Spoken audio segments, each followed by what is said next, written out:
তোকেও বলি ছোট ভাই,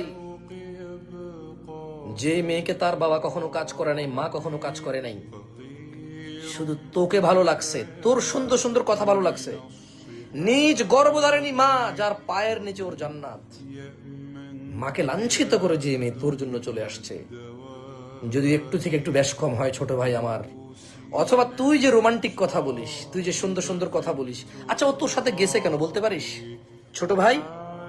তোর প্রেমিকা নিজ গর্ভধারিণী আর নিজ জন্মদাতা পিতাকে ছেড়ে তোর সাথে গেছে কেন বলতে পারিস? কারণ তোর ওর সাথে কথা বলার সুযোগ হয়েছিল।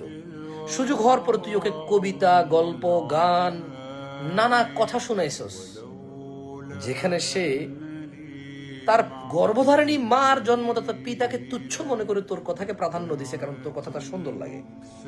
ধারণা করতো তুই যখন বিদেশ যাবি, ধারণা করতো তুই যখন চাকরিতে যাবি, ধারণা করতো তুই যখন বাসায় থাকবি না, তোর বউ যখন ফেসবুকে বসবে বা মোবাইলে বসবে, কোনো আড্ডায় বসবে, কোনো দোকানে যাবে, পরিচিত কোনো খালতো ভাই বিদেশ থেকে আসছে, ছোট দেখছে ওকে, বা অনেক আগে ওকে পছন্দ করতো, ও হালকা পছন্দ করতো, একটু ধারণা করতো যখন ওই ছেলে গল্প বলবে, গান গাইবে, ওকে নিয়ে কবিতা লিখবে,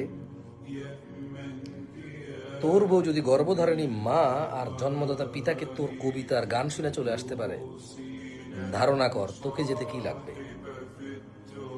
ছোট ভাই তুই একটু বিবেক খাটা। দুইটা দুশ্চরিত্র লোক মিলে কি সংসার করবে বলতো আমাকে?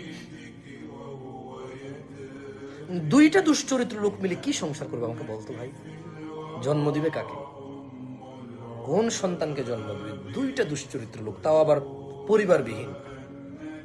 দুইটা লোক একত্রিত হয়েছে দুইটা পরিবারকে মানে ধ্বংস করে, দুইটা পরিবারের বদদোয়া নিয়ে দুইটা লোক একত্রিত হচ্ছে। একটু ধারণা কর, এই দুইটা জেনাকারী, দুইটা বদচরিত্র, দুইটা দুশ্চরিত্র লোক, এই দুইটা বদাখলাক আর বিবেক শূন্য বর্বর আর জঙ্গলি জানোয়ার, হৃদয়ের আকাঙ্ক্ষাকে যে দমন করতে জানে না, এমন দুইটা লোক পেলে কি সংসার করবে আমাকে বলতো?